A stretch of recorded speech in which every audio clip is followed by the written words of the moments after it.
16 सितंबर 1857 एक आदमी को फांसी के तख्ते पर ले जाया जा रहा है। न उस पर कोई मुकदमा, न वकील, न उनका कोई जज। उसका जुर्म सिर्फ इतना था, कलम से सच लिखना।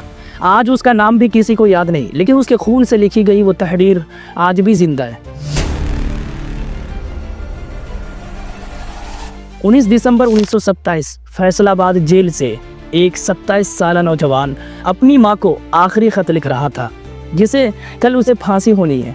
वो लिखता है, मेरी प्यारी माँ, कल सुबह मैं इस दुनिया से जा रहा हूँ, लेकिन एक बात याद रखना, हिंदुस्तान की आज़ादी तब तक नहीं आएगी जब तक हिंदू और मुसलमान मुत्तहिद नहीं होंगे। मेरी आखिरी ख्वाहिश यही है। और ये ख़त था अशफाकुल्ला खान का, काकोरी डकैती केस में फांसी होने वाला मुसलमान नौजवान, राम प्रसाद बिस्मिल का साथी। आज 26 जनवरी है, हम झंडे लहराते हैं, परेड देखते हैं, तकरीरें सुनते हैं, लेकिन क्या आप जानते हैं कि 26 जनवरी की असल कहानी क्या है? क्या आप जानते हैं कि पूर्ण स्वराज का मुतालबा सबसे पहले किसने किया था?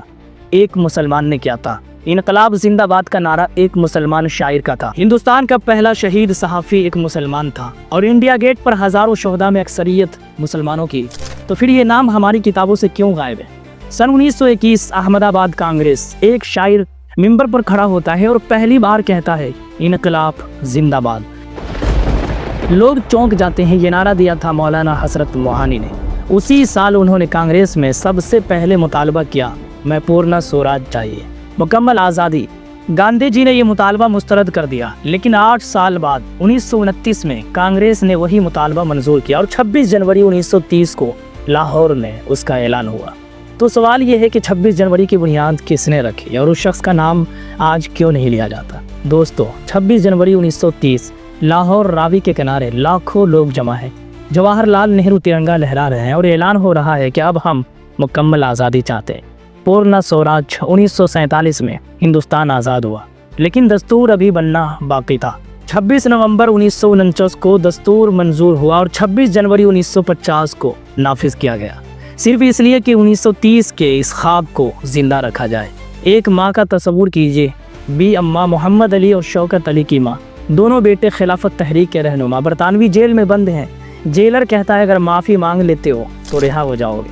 माँ कहती है, मेरे बेटो, अगर तुमने माफ़ी मांगी तो मैं तुम्हारी माँ नहीं रहूँगी। मुल्क के लिए मरना कबूल है, लेकिन ग़ुलामी नहीं। यही थी वो माएँ जिन्होंने आज़ादी के लिए अपनी औलाद को कुर्बान कर दिया। बेगम हज़रत महल, निशातुन निसा, अस्करी बेगम, कितने ही नाम हैं जिन्हें हम भूल चुके हैं। सन 1919 में खिलाफत तहरीक शुरू हुई। मोहम्मद अली जौहर और शौकत अली ने क़यादत की। गांधी जी ने उस तहरीक को सपोर्ट किया। पहली बार हिंदू और मुसलमान एक साथ सड़कों पर निकले। कांग्रेस में हज़ारों मुसलमान शामिल हुए। बरतानवी हुकूमत हिल गई। इस तहरीक ने साबित कर दिया कि जब हिंदू और मुसलमान मुत्तहिद हों तो कोई ताकत उन्हें शिकस्त नहीं दे सकती। दोस्तों, 16 सितंबर 1857 दिल्ली, मौलवी मोहम्मद बाकिर को जेल से बाहर लाया जाता है। वो दिल्ली उर्दू अखबार के एडिटर थे। अंग्रेज़ अफसर पूछता है, तुमने हमारे खिलाफ क्यों लिखा? वो जवाब देते हैं, सच लिखना मेरा फ़र्ज़ था। न कोई मुकदमा, न कोई वकील, सीधी फांसी हो जाती। चंद घंटों में हिंदुस्तान का पहला शहीद सहाफ़ी मार दिया गया। आज हम प्रेस फ्रीडम डे मनाते हैं, लेकिन उनका नाम क्यों नहीं लेते? सन 1857 में हिंदू और मुसलमान सिपाही मुत्तहिद होकर लाल किला पहुँचते हैं और बहादुर शाह जफ़र को हिंदुस्तान का बादशाह मानते। वो कहते हैं, मैं बूढ़ा हूँ, लेकिन अगर तुम चाहते हो तो मैं तुम्हारा साथ दूंगा। अंजाम सबके सामने है। दिल्ली पर कब्ज़ा हो जाता है। जफ़र जिला वतन हो जाते हैं। उनके बेटे कत्ल कर दिए जाते हैं। दिल्ली मुसलमानों से खाली है। मौलाना हसरत मोहानी मंदिर जाते थे। कृष्णा जी की पूजा में लोगों के साथ शरीक होते थे। यही वो इंसान थे जिन्होंने पूर्ण स्वराज मांगा, इनकलाब जिंदाबाद दिया, दस्तूर साज असेंबली में बैठे और 84 साल की उम्र तक हिंदुस्तान की खिदमत की। अशफाकुल्ला खान काकोरी का शेर, आबिद हसन जिसने जय हिंद का नारा दिया, शाहनवाज खान आज़ाद हिंद फौज के कमांडर, कितने नाम हैं जो हमारी किताबों में नहीं। इंडिया गेट पर 95,000 से ज़्यादा शोहदा के नाम हैं, उनमें से तकरीबन 65% मुसलमान हैं। कशुंत सिंह ने लिखा था, हिंदुस्तानी आज़ादी में मुसलमानों के खून से लिखी गई है। फिर ये हकीकत हमें क्यों नहीं बताई जाती? दोस्तों, सन 1857 से पहले भी जंग थी। फराइज़ी तहरीक, बालाकोट की जंग, टैटू मीर की बगावत, ये सब आज़ादी की बुनियादें थी जिन्हें हम भूल चुके हैं। तकसीम के बाद लाखों लोग पाकिस्तान जा रहे थे, लेकिन एक 62 साला मुसलमान रहनुमा ने कहा, मैं यहीं रहूँगा। सर सैयद मोहम्मद सादुल्लाह وہ دستور کی ڈرافٹنگ کمیٹی میں واحد مسلمان تھے۔ انہوں نے اقلیتوں کے حقوق، مذہبی آزادی اور زبان کے حقوق کے آرٹیکلز میں بنیادی کردار ادا کیا۔ مولانا ابوالکلام آزاد بنیادی حقوق کی کمیٹی کے چیئرمین تھے۔ یہی وہ لوگ تھے جنہوں نے سیکولر ہندوستان کی بنیاد رکھی۔